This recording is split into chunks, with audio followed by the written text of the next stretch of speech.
نماز چھوڑنے کے نقصانات. اب تک تو تھے نماز پڑھنے کے فائدے، اب ہیں چھوڑنے کے نقصانات. نماز چھوڑنا کفر اور شرک کے برابر ہے. وَأَقِيمُوا الصَّلَاةَ وَلَا تَكُونُوا مِنَ الْمُشْرِكِينَ، اور نماز قائم کرو اور شرک کرنے والوں میں سے نہ ہو جاؤ. کیوں؟ کیونکہ وہ تو نماز نہیں پڑھتے یا غیر اللہ کے لیے سجدے کرتے ہیں. نماز چھوڑنا ایمان سے محرومی ہے. ابن مسعود کہتے ہیں جس نے نماز ترک کی اس کا کوئی دین نہیں. ابو درداء کہتے ہیں جس کی نماز نہیں اس کا ایمان نہیں، اور جس کا وضو نہیں اس کی نماز نہیں. جس کی نماز نہیں اس کا ایمان نہیں. پیچھے آپ نے نماز کے جو میننگ پڑھے ہیں ان میں ایک میننگ کیا تھا؟ نماز کو قرآن میں ایمان بھی کہا گیا. نماز نہ پڑھنا منافقت کی علامت ہے. وَلَا يَأْتُونَ الصَّلَاةَ إِلَّا وَهُمْ كُسَالَىٰ وَلَا يُنْفِقُونَ إِلَّا وَهُمْ كَارِهُونَ. وہ نماز کو نہیں آتے مگر اس طرح کے سست ہوتے ہیں، اور خرچ نہیں کرتے مگر اس حال میں کہ ناخوش ہوتے ہیں، اللہ کے راستے میں صدقہ کرنے سے گریز کرتے ہیں. ابن عمر کہتے ہیں کہ جب ہم کسی آدمی کو فجر اور عشاء کی نماز میں حاضر نہ پاتے تو اس کے بارے میں برا گمان کرتے تھے کہ شاید وہ منافق ہو گیا ہے. امام ابن القیم رحمہ اللہ کہتے ہیں نماز میں یہ 6 صفات منافقت کی علامت ہیں. نماز کی طرف جاتے وقت سستی کا مظاہرہ کرنا، نماز ادا کرتے ہوئے لوگوں کو دکھانا، دکھلاوا کرنا، اس کی ادائیگی میں تاخیر کرنا، جلدی جلدی ٹھونگے مارنا، اس میں اللہ کا ذکر کم کرنا، با جماعت نماز پڑھنے سے پیچھے رہنا. یہ 6 باتیں آپ کے پاس لکھی ہوئی ہونی چاہیے. ٹھیک ہے، ان 6 کے 6 کو لکھ لیجئے. نماز میں منافقت کی 6 علامات: جاتے وقت سستی، پڑھتے ہوئے دکھاوا، ادائیگی میں تاخیر، جلدی جلدی پڑھنا، تیز تیز، ذکر کم کرنا، مردوں کے لیے با جماعت نماز سے پیچھے رہنا. پھر جان بوجھ کر نماز چھوڑنے والے سے اللہ کی ذمہ داری کا ختم ہونا. نبی صلی اللہ علیہ وسلم نے فرمایا جان بوجھ کر نماز کو ترک مت کیا کرو، اس لیے کہ جو شخص جان بوجھ کے نماز چھوڑتا ہے اس سے اللہ کا ذمہ ختم ہو جاتا ہے. ایک نماز قضا کرنا بڑے خسارے کا باعث ہے. نبی صلی اللہ علیہ وسلم نے فرمایا جس کی ایک نماز اس سے فوت ہو گئی گویا اس کا مال اور اس کی اولاد فنا ہو گئی. اتنا بڑا ایکسیڈنٹ ہے، اتنا بڑا نقصان دہ ہے، لیکن ہم کبھی اس کو نہیں سمجھتے کہ کتنی بڑی نقصان کی بات ہے. چھوٹی چھوٹی باتوں پہ نماز چھوڑ دیتے. وہ کیا مہمان آ گئے تھے، وہ کیا بس ڈرائیو کر رہے تھے، کہیں نہ کہیں تو روک بھی سکتے تھے. ایک نماز چھوڑنا اعمال کی بربادی کا باعث ہے. نبی صلی اللہ علیہ وسلم نے فرمایا جس نے نماز اثر چھوڑ دی اس کے اعمال باطل ہو گئے. حبط عملہ، یعنی نماز چھوڑنا باقی اعمال، باقی نیکیوں کو بھی ضائع کر دیتا ہے. کئی لوگ ہیں نا وہ یہ کہتے ہیں کہ ہم اور جو اتنے اچھے اچھے کام کرتے ہیں، ہم کسی کا دل نہیں دکھاتے، ہم صدقہ خیرات کرتے ہیں، لیکن کیا ہوا جو نماز نہیں پڑھتے. یعنی عام طور پر ان لوگوں کی تعریف زیادہ کی جاتی ہے جو لوگوں کا خیال رکھتے ہیں لیکن نماز پڑھے یا نہ پڑھے. تو ٹھیک ہے، وہ بہت اچھی نیکی ہے، لیکن اس نیکی کی حفاظت تبھی ہوگی جب آپ نماز کی حفاظت کریں گے. اگر آپ نے نماز کی حفاظت نہیں کی تو وہ نیکی بھی ضائع ہو جائے گی. دلوں کی سختی اور غفلت کا باعث. عبداللہ ابن عمر، ابو ہریرہ دونوں بیان کرتے ہیں ان دونوں نے رسول اللہ صلی اللہ علیہ وسلم کو ان کے ممبر کی سیڑھیوں پر فرماتے ہوئے سنا لوگ جمعہ چھوڑنے سے باز آ جائیں ورنہ اللہ ان کے دلوں پہ مہر لگا دے گا، پھر وہ غافلوں میں سے ہو جائیں گے. نماز کے وقت سونے والے کے کان میں شیطان کا پیشاب کرنا.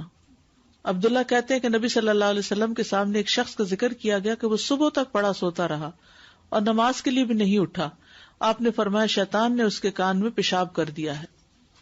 ابن تیمیہ کہتے ہیں کہ نماز کو چھوڑنے والا چور، بدکار آدمی، شراب نوشی کرنے والے اور نشہ کرنے والے سے بھی زیادہ بدتر ہے.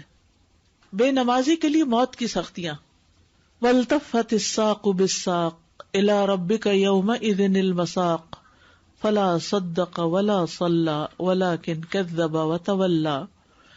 اور پنڈلی پنڈلی کے ساتھ لپٹ جائے گی، یعنی جب جان کنی کا وقت آئے گا. اس دن تیرے رب ہی کی طرف روانگی ہے، سو نہ اس نے تصدیق کی اور نہ نماز ادا کی، لیکن اس نے جھٹلایا اور منہ پھیرا. پنڈلی کا پنڈلی سے جڑنا جو ہے یہ سختی کی علامت ہے. نماز سے غافل ہونے والے کی قبر میں سزا. سمرہ بن جندب کہتے ہیں کہ نبی صلی اللہ علیہ وسلم نے خواب بیان کرتے ہوئے فرمایا جس کا سر پتھر سے کچلا جا رہا تھا وہ قرآن کا حافظ تھا، مگر وہ قرآن سے غافل ہو گیا اور فرض نماز پڑھے بغیر سو جایا کرتا تھا. استغفر اللہ، استغفر اللہ۔ بے نمازی کا قارون، فرعون، حامان اور ابی ابن خلف کے ساتھ انجام۔ ایک دن نبی صلی اللہ علیہ وسلم نے نماز کا ذکر کرتے ہوئے فرمایا، جو شخص نماز کی پابندی نہیں کرے گا تو وہ اس کے لیے روشنی، دلیل اور نجات کا سبب نہیں بنے گی، اور وہ شخص قیامت کے دن قارون، فرعون، حامان اور ابی ابن خلف کے ساتھ ہوگا۔ نمازوں کو ضائع کرنے والوں کے لیے ویل، فویل للمصلین الذین هم عن صلاتهم ساہون، بس ایسے نمازیوں کے لیے ہلاکت ہے جو اپنی نماز سے غافل رہتے ہیں۔ مصعب بن سعد کہتے ہیں کہ میں نے اپنے والد سے کہا، ابا جان، اللہ تبارک و تعالیٰ کا یہ فرمان ہے، الذین هم عن صلاتهم ساہون، تو ہم میں سے کون ہے جو نہیں بھولتا اور کس کے دل میں خیال نہیں آتے؟ انہوں نے کہا اس کا یہ مطلب نہیں، بلکہ اس آیت سے وقت کا ضائع کرنا مراد ہے، کہ وہ فضول کاموں میں لگا رہے یہاں تک کہ وقت ضائع کر دے۔ یہ ہے ساہون، دیر کر کے پڑھنا، نماز چھوڑنا اہل جہنم کی صفت ہے۔ ما سلککم فی سقر قالوا لم نک من المصلین، جنت والے جہنم والوں سے پوچھیں گے تمہیں کیا چیز دوزخ میں لے گئی؟ وہ کہیں گے ہم نماز ادا نہیں کیا کرتے تھے۔ تو نماز کیا ہے؟ الصلاۃ عماد الدین، دین کا ایک پلر ہے، تو جس عمارت کا پلر ہی گر جائے وہ عمارت باقی رہتی ہے۔ اور پھر انجام کیا؟ تو نماز کو ہلکا نہیں سمجھنا چاہیے، یہ مت سوچے انسان کہ کوئی بات نہیں، کیا فرق پڑتا ہے۔ تھوڑی سی دہرائی ہلکی سی کر دیتے ہیں۔ علم سیکھنے کے آداب، ان چیزوں کی ریپیٹیشن، ریویژن ضروری ہے۔ اخلاص پڑھیے ان سب کو۔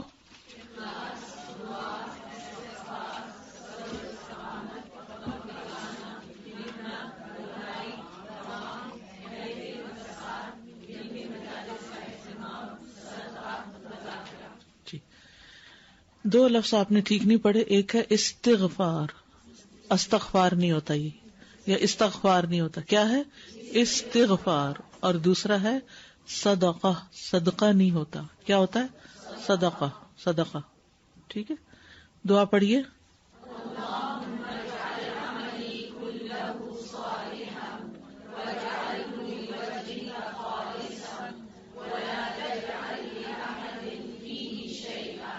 ٹھیک ہے، نماز کا معنی کیا ہے؟ لفظی معنی دعا، اور اصطلاحی معنی قولی اور فعلی عبادت ہے۔ پڑھیے سب۔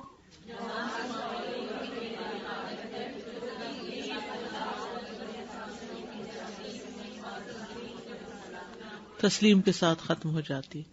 نماز کے مختلف معنی کیا ہیں؟ دعا، استغفار، ثنا، مہربانی، قرات۔ نماز جنازہ کے معنوں میں بھی ہے۔ قرآن میں نماز کے دیگر نام کیا ہیں؟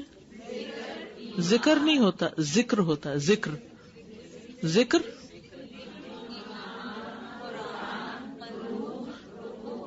قنوت نہیں ہوتا، قنوت، رکوع، سجدہ۔ نماز کی فرضیت، پہلا حکم، بندوں پہ 5 نمازیں فرض ہیں، کسی حال میں ساکت نہیں۔ نماز کی فضیلت، یہ اصل میں اہمیت ہے، اس یہاں پر اہمیت کا لفظ ہونا چاہیے، نماز کی اہمیت۔ نماز اسلام اور کفر میں فرق کرنے والی، اسلام کا دوسرا رکن، زمین و آسمان کی تمام مخلوق کا نماز پڑھنا، نماز کا کثرت سے ذکر ہونا، 2 بار فرشتوں سے پوچھنا نماز کے بارے میں، اور یہ بھی اہمیت میں ہی ہے سارا، کہ قیامت کے دن سب سے پہلا سوال اس کے بارے میں ہوگا۔ سخت بیماری میں بھی آپ نے فکر کی، مسلمانوں کو نماز آباء و اجداد اور بیٹوں سے زیادہ اس سے محبت رکھتے ہیں۔ نماز کہیں بھی کیسے بھی حالات ہو نماز نہیں چھوڑنی، دنیا کے کاموں کی وجہ سے نمازوں سے غافل نہیں ہونا۔ فرضیت کے 2 دلائل یاد کیا آپ نے؟ پڑھیے۔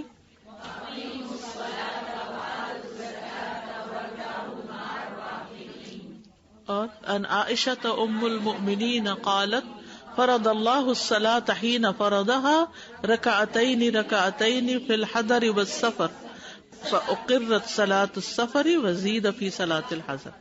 ٹھیک ہے، اور کسی نے یہ حدیث شیئر کی، بچوں کے ساتھ شیئر کی، اور اپنے والد صاحب سے بھی شیئر کی، کلاس میں بھی شیئر کی۔ ہسبینڈ کے ساتھ شیئر کی؟ ٹھیک ہے الحمدللہ. سورۃ الجاسیہ کی آیت کس کس نے مکمل کی اور باقیوں کو نہیں ضرورت تھی؟ زبانی آتی تھی. کسی کو اپنا بڈی بنانا بنا لیا. کھانے میں اور نماز میں لگائے گئے وقت میں کمپیریزن سے کیا نتیجہ نکلا؟ کچھ سمجھ میں آیا؟ کچھ اپنے آپ کو کنٹرول کرنے کی کوشش کی؟ نماز کو تھوڑا اسٹریچ کرنے اور کھانے کے وقت کو تھوڑا شرنک کرنے. یس یہ اسی وجہ سے کروائی گئی تھی یہ پریکٹس. ضروری نہیں تھا کہ پورے ہفتے کے ہر نماز اور کھانے کے وقت کو، لیکن اگر چند نمازوں کا بھی آپ نے موازنہ کیا، اس کے لیے کچن میں گھڑی کا ہونا بہت ضروری ہے. یہ دوبارہ بھی آپ ابھی جاری رکھیں گے یہ ہوم ورک جو ہے. فرضیت کی آیت اور دلیل لکھ لی آپ نے؟ بچوں کو یا کسی کو اذان اور اس کے بارے میں بتایا؟ جی استاذہ، مجھے یہ کہنا تھا کہ یہ جو ہوم ورک ہمیں ملا تھا کھانا کھانے میں اور نماز کے موازنہ کرنے میں، اس کی وجہ سے خود جو سیلف کانشیسنیس ہوتی ہے وہ بہت زیادہ آئی کہ ہر کام کے لیے ٹائم کو دیکھنا. اس سے پہلے کیا ہوتا تھا، ہم ریلیکس ہو کے ہر کام کرتے تھے، تو وہ اس سے کافی فرق پڑا مجھے اپنے لیے.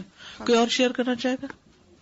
ایک چھوٹا سا کوشچن ہے کہ ہوتا ہے کہ اذان ہو رہی ہوتی ہے اور کچن میں کام کر رہے ہوتے ہیں، تو اس وقت ضروری ہے کہ سر پہ ڈھانپا جائے یا ویسے ہی اذان سنی جا سکتی ہے؟ کوئی ڈھانپنے کی ضرورت نہیں. جزاک اللہ. چلیے ٹھیک ہے، جزاکم اللہ خیرا.